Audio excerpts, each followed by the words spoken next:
सभी पत्रकार साथी जो छायाकार साथी हैं उन सभी का धन्यवाद जो आज रामलीला के मंचन को प्रदर्शित करने के लिए, लोगों के सामने दिखाने के लिए आप यहाँ पे बता रहे हैं। और सभी से अनुरोध, आज 14 अक्टूबर आज रामलीला का जो शुभारंभ होगा और सिरसा के जो तारा बाबा कुटी के मुख्य सेवक हैं गोविंद कांडा जी, वो इसका शुभारंभ करेंगे। तो सिरसा वासी को अनुरोध है वो जरूर सारी बड़ी तादाद में यहाँ पे आएँ और हमें प्यार दें, अपना समर्थन दें।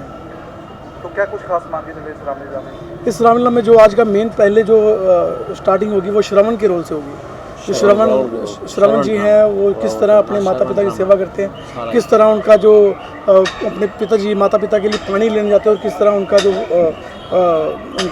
जो तीर मार कर उनका जो वध किया जाता है, तो वो बहुत अच्छे तरीके से प्रदर्शित किया जाएगा। इसके अलावा इस रामलीला में सबसे सिरसा के इतिहास में पहली बार जो राम बारात निकाली जाएगी। राम बारात में सिरसा के जो जितने भी सामाजिक सेवाएं संस्थाएं हैं वो सभी यहाँ पार्टिसिपेट करेंगे। और आप मीडिया के माध्यम से हम एक अनुरोध करना चाहते हैं सभी से भी, जो भी इस बारात में शामिल होना चाहते हैं तो उनसे संपर्क जरूर करें। तो विष्णु क्लब वाले भी सर राम बारात निकालने की बात करें, आप भी निकाले, ये देखो जी स्थिति में आएंगे कि दो राम इस बार बारात लेके निकलेंगे? नहीं, ऐसा कुछ नहीं है, वो सबकी इच्छा है, जो भी है जो करना चाहता है सबका स्वागत है। राम का प्रचार हो रहा है, राम नाम का प्रचार हो रहा है, इसमें कोई भी बंदित नहीं है, किसी भी रोक टोक नहीं है। और राम की बारात जो भव्य निकाली जाएगी वो हमारे मन की इच्छा भी हम भव्य रूप से निकालें। और भव्य लोगों का नज़रिया वो किस नज़र से देखते हैं, उसको भव्य नज़र से देखते हैं, छोटी नज़र से देखते हैं, उनका नज़रिया रहेगा। राम नाम का प्रचार करें, ये 10 दिन का रामलीला खेलते हैं आप। हाँ जी। हमारे जिले के अंदर जो मंदिर है उनकी स्थिति बहुत बुरी है, तो 10 दिनों में तो राम ने राजी कर लिया, आपने उन मंदिरों की तरफ कब नहीं देखता कोई। तो वो बात सारी नज़रिए की है जी, नज़रिया किनका किस तरीके से वो देखते हैं।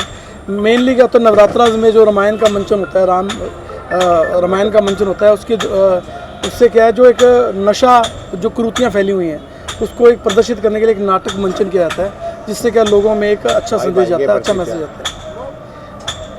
जो मंदिर में जो लोग उसकी तरफ आकर्षित नहीं हो पा रहे वो उनकी आस्था है, और रामायण की तरफ सबकी आस्था, इसलिए रामायण का मंचन किया जाता है। कई बार देखा गया है कि रामलीला में आमतौर पर फिल्मी गानों पर डांस हो रहा होता है, तो क्या इस पर क्या करना चाहिए? जी, वो उनकी सोच है जी, वो किस तरह उसको प्रदर्शित कर रहे हैं। मेनली क्या तो रामायण में रामलीला में अच्छे धार्मिक गीत संगीत पर लगाए जाते हैं, और उन्हीं पे जो भक्ति गीत होते हैं उन पे जो नृत्य किया जाता है, नृत्य पुराने प्राचीन काल में भी किया जाता था और अब भी किया जा रहा है, तो वो हम प्रदर्शित करेंगे और एक अच्छा संदेश, अच्छा मैसेज लोगों के पास जाएगा। दशहरा भी मनाया जाएगा जी, दशहरा इस साल तो नहीं, अगले साल कोशिश है पूरी। और एक्चुअली कम समय में इस रामलीला का जो मंच का स्थापन किया हमने, तो इतना समय हमें नहीं मिल पाया। अगर शहरवासियों ने हमें सहयोग दिया इन 10 दिनों में, तो अवश्य हम जो दशहरा दहन रावण दहन जरूर करेंगे। समर्थन दोगे फिर किसी को? हाँ जी, तो ऑलरेडी जो मन रहे उनमें से किसी को समर्थन दोगे क्या फिर? नहीं, समर्थन तो क्या है जी, लोगों का समर्थन हमें चाहिए जी। दशहरे पे कोई शोभा यात्रा या कोई इस तरह का किसी को? दशहरे पे शोभा यात्रा निकलेगी बाजारों में से। शहर में 2 रावण दहन हो रहे हैं, उनमें से किसी के साथ हुआ? नहीं, रावण दहन का तो हमारा इंडिविजुअल रहेगा, जो भी रहेगा, परंतु जो शोभा यात्रा पूरे शहर के मुख्य बाजारों में से होकर इसी मंच पे आएगी, और इसी मंच पे दशहरे वाले दिन एक लाइव शो, जो कलाकार हैं यहाँ के अभिनय करने वाले, जिनको कोई अच्छा प्लेटफॉर्म नहीं मिल पाया अब तक, उनको एक अच्छा यहाँ स्टेज दिया जाएगा। यहाँ पे डीजे लाइट्स वगैरह सब कुछ लगा ही तैयार मिलेगा, और यहीं पे उनका जो एक लाइव शो, उनके जो उनके अभिनय है, जो उनके अंदर कला है, उसको लोगों के सामने प्रस्तुत करने के लिए एक स्टेज देंगे उनको। तो बड़ी रामलीला मान के चले इसको? बड़ी तो जनता बनाएगी, जनता का प्यार मिल रहा है, जनता का सहयोग मिल रहा है, आशीर्वाद मिल रहा है, और बड़ी उम्मीद है, बड़ी लगी रही है और बड़ी हो भी जाएगी। नहीं, तो बड़ी का पैरामीटर सर क्या होता है कि बार-बार चर्चा होती थी बड़ी रामलीला है, तो बड़ी का पैरामीटर? नहीं, बड़ी का हमने कभी नहीं कहा, भव्य का है। भव्य का मतलब ये है कि भव्य अलौकिक दर्शन जिसे कहते हैं, भव्य मतलब लोगों को एक अच्छा कुछ सीखने को देखने को मिलेगा यहाँ पे, वो चीज़ है। ओपनिंग पे कौन चीफ गेस्ट रहेंगे? जी, ओपनिंग पे 14 अक्टूबर आज को आ जाएंगे जो तारा बाबा कुटी मुख्य सेवक हैं श्री गोविंद कांडा जी, और कल आएंगे यहाँ पर 15 अक्टूबर 2023 को माननीय विधायक सिरसा गोपाल कांडा जी, वो यहाँ रामलीला में हमें आशीर्वाद देने आएंगे।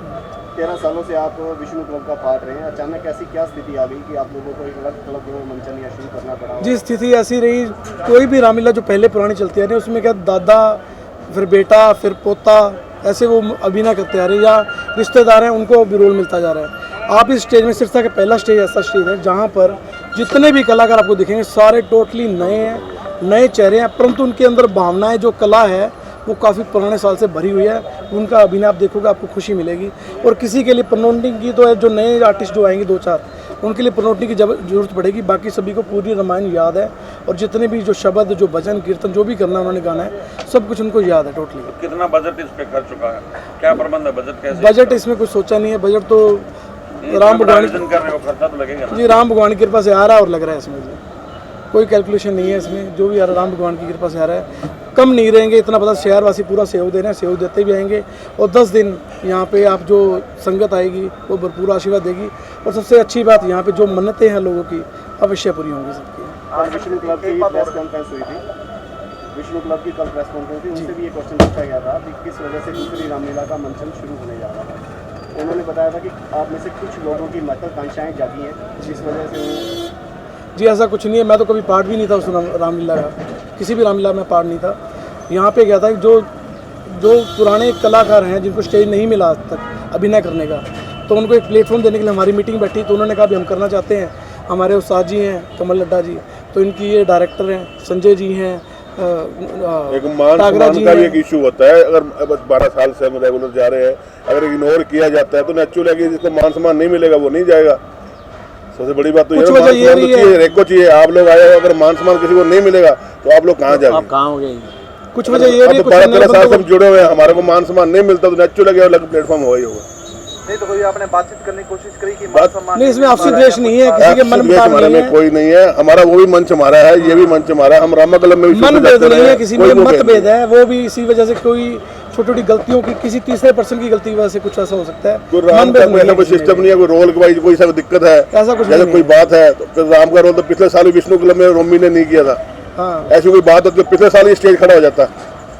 ये तो जो पुराने जो कलाकार हैं, जो पुराने जुड़े हुए हैं उनको इग्नोर किया गया। यहाँ करना चाहते हैं एक नया मंच मिले, एक मान तो हमने यहाँ पे कोई जाति किया पाति, कोई भाईचारा, कोई रिश्तेदार कोई नहीं सोची। यहाँ पर कोई सारे जाति के सभी जाति के लोग हैं, सारे भाई अपने आपस में सारा मिलके कर रहे हैं। सारे मिलेंगे, सारे यहाँ मिलके कर रहे हैं। खबरें ऐसी भी निकल कर आई कि समाज सेवी सन्नी सिंह की होर्डिंग के ऊपर पिक्चर्स नहीं थी, इस वजह से सन्नी सिंह नाराज हो गए हैं। क्या ऐसी सन्नी सिंह? नहीं, ऐसा कुछ नहीं है। फोटो में क्या है, इसमें मंचन कर नहीं ऐसा कुछ नहीं, ऐसा कोई नहीं, ऐसा कुछ नहीं है। ऐसा यहाँ मंचन हो रहा है, मर्जी से बोल रहे हैं, बोलने दो। देखो, जो बोले होर्डिंग जिसने लगवाना है पैसे दे के लगवाना है, अपना कहीं मर्जी लगवाए। अगर मैं रामलीला मंचन में सोचूँ या मैं कोई मेरे गाने हैं, मैं कुछ और काम कर रहा हूँ, मैं लगवाता रहता हूँ अपने, कोई इसमें मेरा वो नहीं है भाई वो लगवाएंगे, उन्होंने नहीं लगवाया मैं नाराज हूँगा। ये तो अपनी इच्छा है, लगवाओ ना लगवाओ, वो तो कोई मर्जी लगवाए। संदेश देना चाहिए शहरवासी को ये संदेश देंगे, जो नशा फैल रहा है, जो उस पर आप रोक टोक खुद लगा सकते हैं। और जो पुरानी कुरीतियाँ, जो अंधविश्वास है, उस पर भी एक मंथन करके उसको लोगों को अच्छा विश्वास, अच्छा प्रेम, अच्छा मैसेज देने के लिए आप ऐसी जगहों पर आएँ, अच्छी चीज़ें सुनें, अच्छी शिक्षा देखें, तो हमें पॉजिटिविटी आएगी, जिससे क्या है जो बुराइयाँ दूर होंगी। और मेनली क्या सबसे अनुरोध है, शहर में जो नशा फैल रहा है, नशा फैलने की मेन वजह ये है एक जागरूकता नहीं है लोगों में। सिर्फ नशा बेचने वाले को छोड़कर नशा करने वाले को रोका जा रहा है। अभी तो नशा ना कर, होना क्या चाहिए, जो नशा बेच रहा है उस पर रोक होनी चाहिए। और इसके अलावा पहले सिरसा में लाखों करोड़ रुपए का मैराथन हो गया, साइक्लोथॉन हो गया, नशे के खिलाफ नशा काबू नहीं हुआ, तो रामलीला से काबू होने की उम्मीद है। इससे यह है भी भक्ति भावना जगेगी। देखो, मंथन तो कहते हैं नशा तो कोई भी चीज़ के लिए एक आत्मिक स्ट्रॉन्ग होना चाहिए, बंदे को भक्ति की भावना जुड़ेगा। जैसे लोग कहते हैं भी मीट नहीं खाना, दारू नहीं पीनी नवरात्र में, तो पॉजिटिविटी तो ये नहीं, नशा रोकने के लिए ना। रामलीला के अंदर कोई मंचन जो होगा आपका, हाँ जी, जो रामलीला की जाती है उसके अंदर कहीं है स्क्रिप्ट है जी, उसमें स्क्रिप्ट है हमारी, पार्ट रहेगा, उसमें हमारे अलग से नाटक तैयार किए गए। हमने अलग से नाटक तैयार किए गए जिसमें जो नशे के खिलाफ डेली एक नाटक दिखाएंगे ताकि नशे के रूप में वो बताया जाए नशे के उस, और होगा मीनिंगफुल। ऐसे नहीं भी मीनिंगफुल नहीं होगा, समझ नहीं आएगा, समझ आएगा लोगों के दिल में, चरित्र में वो धारने की वो कोशिश करेंगे। इसमें ट्रस्ट के कितने सदस्य हैं, उनकी आगे रणनीति क्या रहेगी? समाज सेवा के लिए ट्रस्ट बनी है जी। है कोई सदस्य कितने हैं? सदस्य 11 सदस्य जो मेन बॉडी में है, उसके अलावा 200 प्लस सदस्य हमारे जो मेन मेंबर बन चुके हैं। 10 दिन के बाद आगे क्या प्रतिक्रिया? आगे प्रतिक्रिया ये जरूरतमंदों की सहायता करना, जो कहीं पे भी कोई बेरोजगारी है उनको भी कोई काम दिलवाने के लिए आगे बढ़ना, कहीं पे किसी भी तरह की कोई समस्या, कोई बीमार है, कोई समाजिक सेवा कोई भी करे शुरू करेंगे जी। पहला साल है हमारा, अभी धीरे धीरे हम आगे बढ़ेंगे, इस सामाजिक कार्यक्रमों में जाएंगे, हिस्सा देंगे, सारा कुछ करेंगे। पहले से हम समाजिक सेवा करते आ रहे हैं, आगे भी करते रहेंगे टांडा जी का कितना सेवा लगाया? जी कांडा जी का सहयोग तो देखो उन्होंने हमेशा सेवा की है। सिरसा में कभी भी कोई दुख दर्द आया, किसी को पैसों की समस्या पड़ी है, कोई बीमार है, हर तरह से उन्होंने समाज सेवा की है कांडा जी ने, गोविंद कांडा जी, गोपाल कांडा जी ने। तो हमें भी आर्थिक रूप से भी और मानसिक रूप से भी और शारीरिक रूप से भी उन्होंने सहयोग दिया है। तो सिरसा में भी सहयोग देते आ रहे हैं। कोई पर्टिकुलर इस मंच को हम कह नहीं सकते भी किसी पर्टिकुलर एक राजनेता की है। यहाँ पे सभी धर्म, सभी जाति, सभी राजनीतिक संस्थानों के लोग यहाँ आकर सेवा दे रहे हैं। तो ये तो उन्होंने सहयोग दिया है, तो इसलिए वो आगे हैं, वो सर्वप्रिय हैं और आगे सबको भी साथ देते आ रहे हैं। हर एक मंचन पे भी जा रहे हैं वो शहर में। तो सभी यहाँ से राजनीतिक पार्टियाँ यहाँ पे आएंगी, रोजाना आएंगी। 11 दिन जो रामलीला होता है, 11 दिन हर एक सामाजिक पार्टी का यहाँ कोई ना कोई प्रतिनिधि यहाँ आएगा और हमें साथ देगा, सहयोग देगा और प्रभु राम जी का वो आशीर्वाद लेगा।